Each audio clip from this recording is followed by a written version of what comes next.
ओम शांति। 23 मई 2023।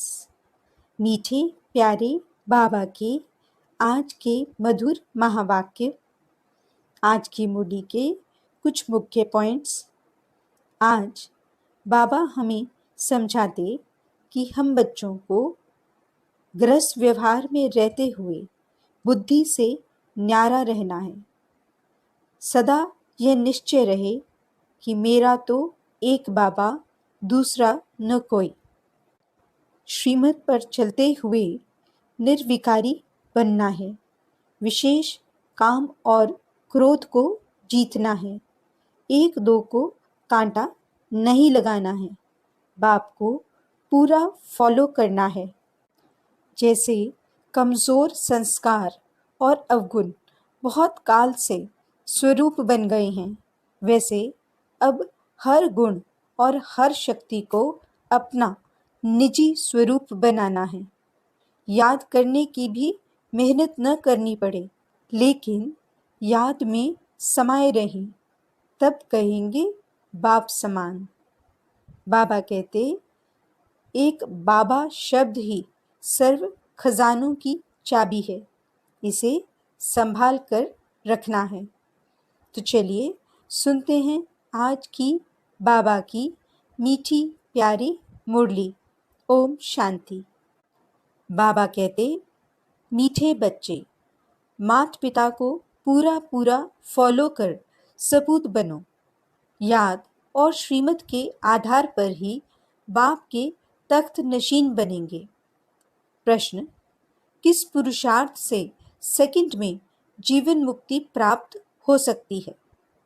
उत्तर, पुरुषार्थ करो अंतकाल में एक बाप के सिवाय दूसरा कोई भी याद न आए।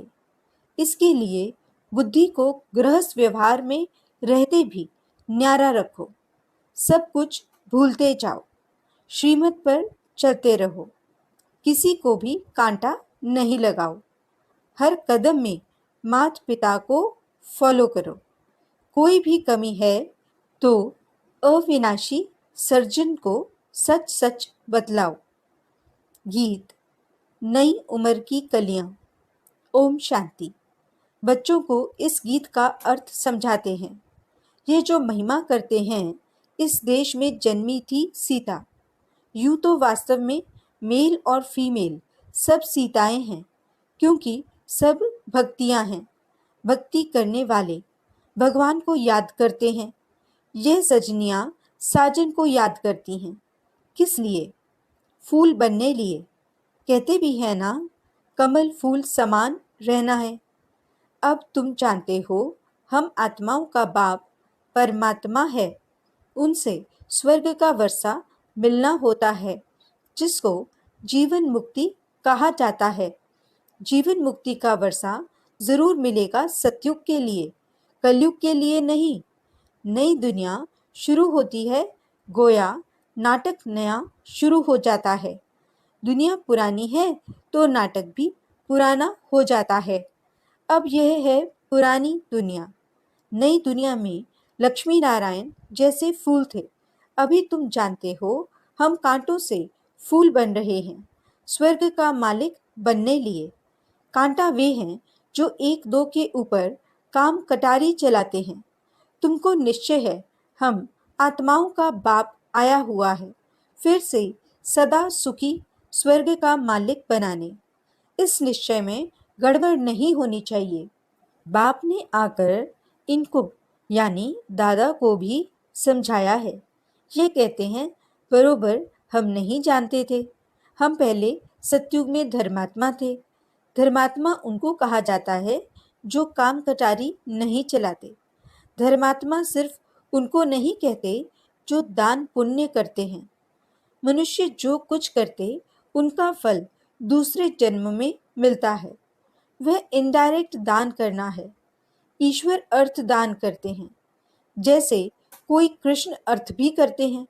परंतु श्री कृष्ण को गीता का भगवान समझने कारण मुंजारा कर दिया है। भगवान कहते हैं, मैं भारत में ही आया हूँ। तुम बच्चे जानते हो, हमारा बाप परम धाम से आया है। हमको कहते हैं, बच्चे अब नाटक पूरा होता है, मुझे याद करो, तुम ही सो लक्ष्मी नारायण थे। त्रेता में है राम सीता, श्री कृष्ण का युग तो कोई अलग नहीं है, उन्होंने द्वापर में डाल दिया है, यह फिर भी होगा। बाप बैठ बच्चों को शास्त्रों का सार समझाते हैं। मैंने कोई गीता आदि हाथ में नहीं उठाई है, मुझे तो ज्ञान का सागर कहते हैं।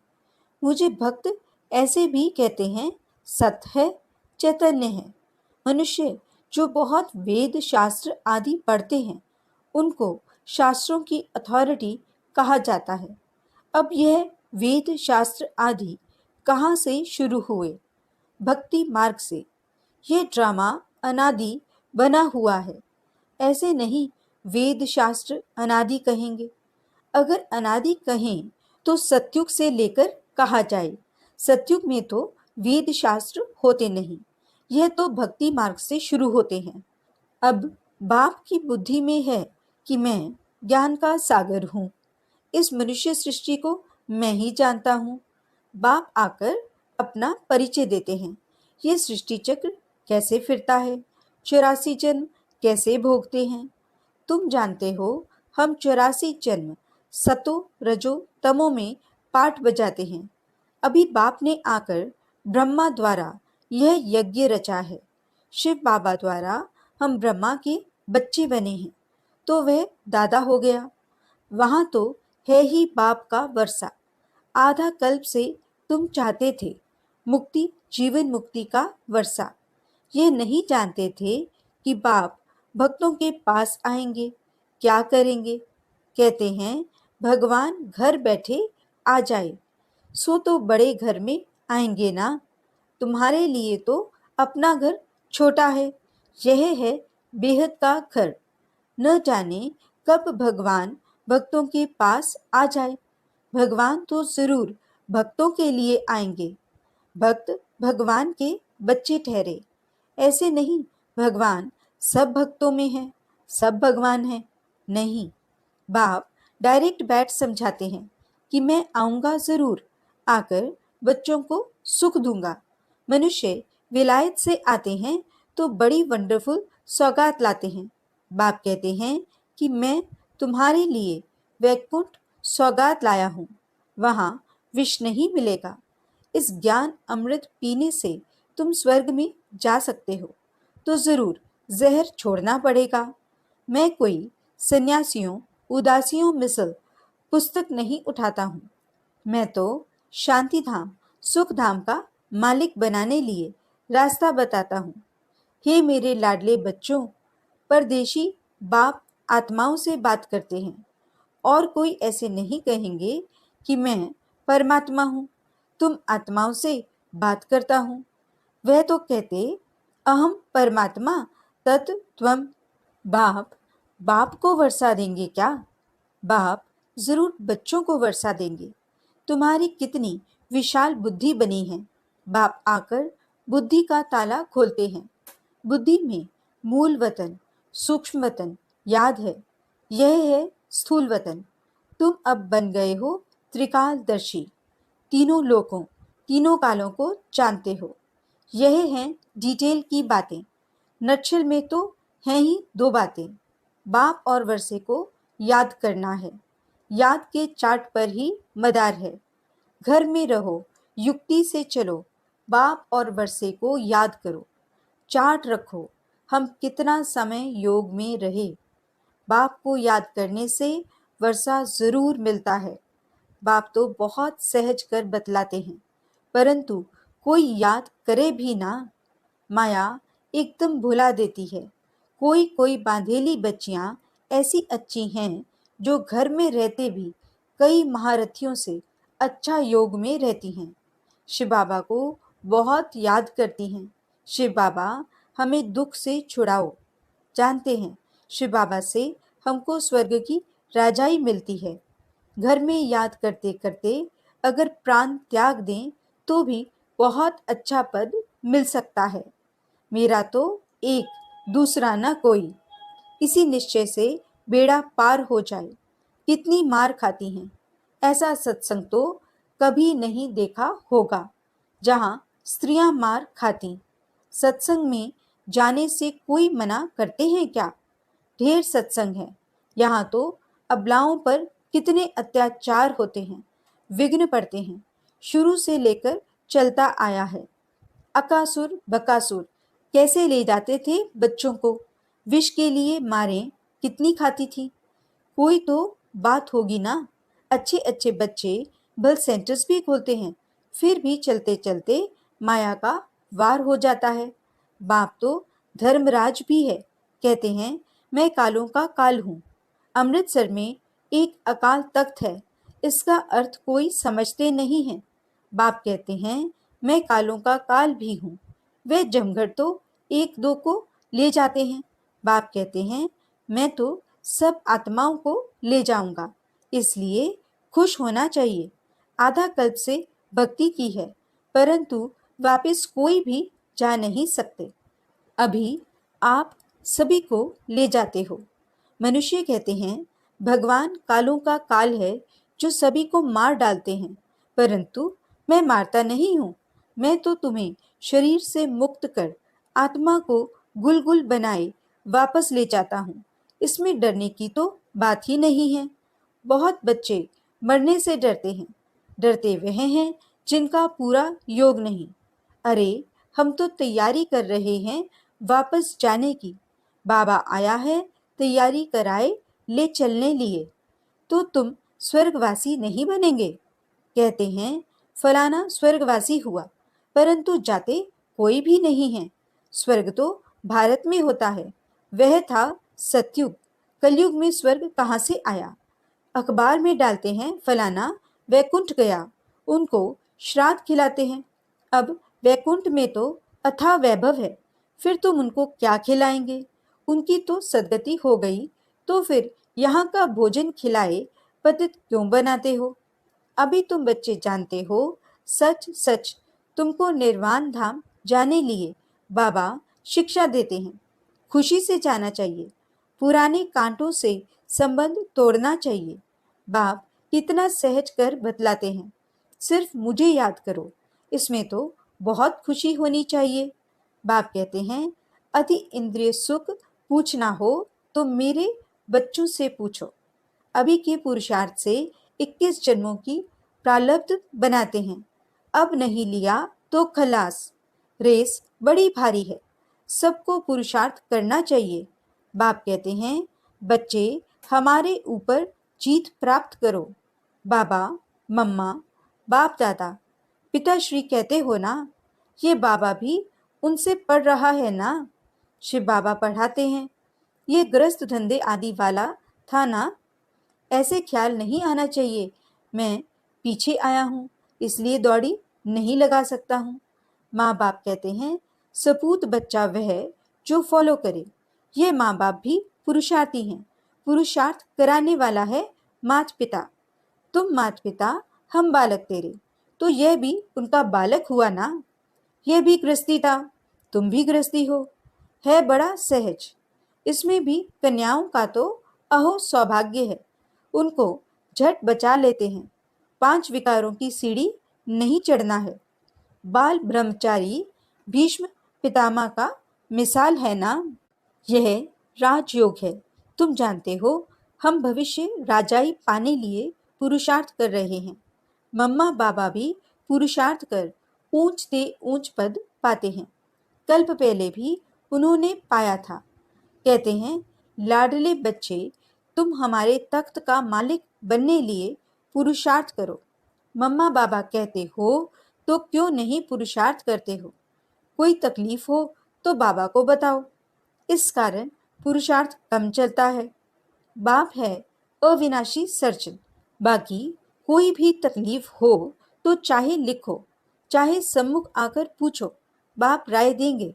मुख्य बात है बाप और वर्षे को याद करना। नटशल में यह काफी है। सेकंड में जीवन मुक्ति पाने का पुरुषार्थ करते करते इतना याद करना है जो अंतकाल और कुछ याद न आए। गृहस्थ व्यवहार को भूलते जाओ। कहते हैं मंजिल तो बड़ी है और विश्व का मालिक बनना है। लड़ाई में कितनी मेहनत कर हद की बादशाही लेते हैं। तुम तो स्वर्ग में विश्व के मालिक बनते हो। और क्या चाहिए? इतना मीठा बाप दुनिया में और कोई होता नहीं, परंतु इस बाप के नाम, रूप, देश, काल को भूल गए हैं। बरोबर शिव हम आत्माओं का बाप स्वर्ग का रचता है, तो स्वर्ग का ही वर्षा देते होंगे ना। यह भूल गए हैं। किसको सेकंड में भी तीर लग सकता है। बरोबर बेहद का बाप है, वर्षा देने आया है, क्रिएटर है। किसका? क्या नर्क का? ऐसे तो कभी नहीं कहेंगे। बाप तो स्वर्ग का मालिक बनाने वाला है। बस हम तो झट जाकर उनका हाथ पकड़ते हैं। बूढ़े साधारण तन में आया है। बाप कहते हैं, सब बच्चे बेसमझ पुजारी पतित बन पड़े हैं। मैं आकर पुजारी से पूज्य बनाता हूँ। यह भी पुजारी था, नारायण की पूजा करता था। चित्र में दिखाया है, लक्ष्मी उनके पांव दबाती है। बाप कोई ऐसे थोड़े ही कहते हैं कि चरण धोकर पियो। बाप कहते, पहले लक्ष्मी, पीछे नारायण। तो जो लक्ष्मी बनती है उनका मैं पांव दबाता हूँ। बूढ़ी माताओं को कहते, तुमने आधा कल्प कितने धक्के खाए हैं। पहले अव्यभिचारी भक्ति थी, अब व्यभिचारी भक्ति बन पड़ी है। थक गए हैं। बाप को संकल्प उठा, मैं जाकर नई सृष्टि रचूं। बाप तो जानी जाननहार है। कहते हैं, इन विचारों ने आधा कल्प भक्ति की है, अब बिल्कुल थक पड़े हैं। मौत भी बड़ा कड़ा है, एक दो को खत्म कर देंगे। बाप है नॉलेजफुल, परंतु कहते हैं, मैं भी बंधन में बांधा हुआ हूँ। जानता हूँ बच्चे बहुत दुखी हैं। इन पर 5 विकार आकर चटके हैं। उनको अब खातिरी देते हैं। तुम्हारे सुख के दिन आ रहे हैं। अभी तुम श्रीमत पर चलो तो श्रेष्ठ से श्रेष्ठ बनेंगे। बाप है ऊंच से ऊंच, बाकी सब है रचना। ब्रह्मा, विष्णु, शंकर को परमात्मा नहीं कहेंगे। सुप्रीम सोल एक ही बाप है। ब्रह्मा, विष्णु, शंकर वह हुए सूक्ष्म वतनवासी। चित्रों में ब्रह्मा, विष्णु, शंकर के आगे शिवलिंग रखते हैं, क्योंकि बच्चे हैं ना। यह भी वह नहीं जानते। अभी तुम बच्चों को दिव्य दृष्टि मिली है। तुमको तो बहुत हर्षित रहना चाहिए। हम सारी सृष्टि के आदि मध्य अंत को जानते हैं। बाप से स्वर्ग का वर्षा ले रहे हैं। सिर्फ बाप को याद करते हैं, गृहस्थ व्यवहार में रहते हैं। इसमें कोई छोड़ने की बात नहीं। पहले तो गौशाला बनानी थी, नहीं तो यह कैसे होशियार बन सकते। पांडवों को देश निकाला मिला था, तो यह गौशाला बनी ना। अब तुम समझते हो हम कांटों से फूल बन रहे हैं। क्यों ना हम बाबा मम्मा के तख्त पर बैठें। बाबा भी कहते हैं, फॉलो कर नंबर वार तख्त पर बैठो। अपनी दिल से पूछना है, हम बाबा को याद करते हैं। रात को हमेशा पोता मेल देखो। सारे दिन में अथवा सवेरे उठकर कितना समय बाप को याद किया। बाप को याद कर श्रीमत पर चलना है। एक दो को कांटा नहीं लगाना है। काम क्रोध है मुख्य, इनको जीतो तो दूसरे छोटे छोटे विकार ठंडे हो जाएंगे। काम महाशत्रु है। काम के कारण लड़ाई झगड़े मारा मारी कितना करते हैं। कहते हैं, बाबा बच्चे बहुत अशांत करते हैं। स्वर्ग में तो कभी कोई किसी को तंग नहीं करते, वहाँ बच्चे भी तंग नहीं करेंगे। इसलिए अब बाप और स्वर्ग के सुख को याद करो। बस अब हम चले सुखधाम। अच्छा, मीठे मीठे सिकिलदे बच्चों प्रति माता पिता बाप दादा का याद प्यार और गुड मॉर्निंग। रूहानी बाप की रूहानी बच्चों को नमस्ते। हम रूहानी बच्चों की रूहानी बाप दादा को दिल व जान सिख व प्रेम से नमस्ते नमस्ते नमस्ते जी। गुड मॉर्निंग बाबा। शुक्रिया बाबा। धारणा के लिए मुख्य सार। पहला पॉइंट, माता पिता के तख्त को जीतने की दौड़ लगानी है, पूरा फॉलो करना है। दूसरा पॉइंट, पुराने कांटों से संबंध तोड़, मेरा तो एक दूसरा ना कोई, इस निश्चय में पक्का रहना है। वरदान, हर गुण व शक्ति को अपना स्वरूप बनाने वाले बाप समान संपन्न भव। जो बच्चे बाप समान संपन्न बनने वाले हैं वे सदा याद स्वरूप, सर्वगुण और सर्व शक्तियों स्वरूप रहते हैं। स्वरूप का अर्थ है अपना रूप ही वह बन जाए। गुण व शक्ति अलग नहीं हो, लेकिन रूप में समाये हुए हों। जैसे कमजोर संस्कार या कोई अवगुण बहुत काल से स्वरूप बन गए हैं, उसको धारण करने की मेहनत नहीं करते। ऐसे हर गुण, हर शक्ति निजी स्वरूप बन जाए, याद करने की भी मेहनत नहीं करनी पड़े, लेकिन याद में समाये रहें, तब कहेंगे बाप समान। स्लोगन, बाबा शब्द ही सर्व खजानों की चाबी है, इसे सदा संभाल कर रखो। अच्छा, ओम शांति।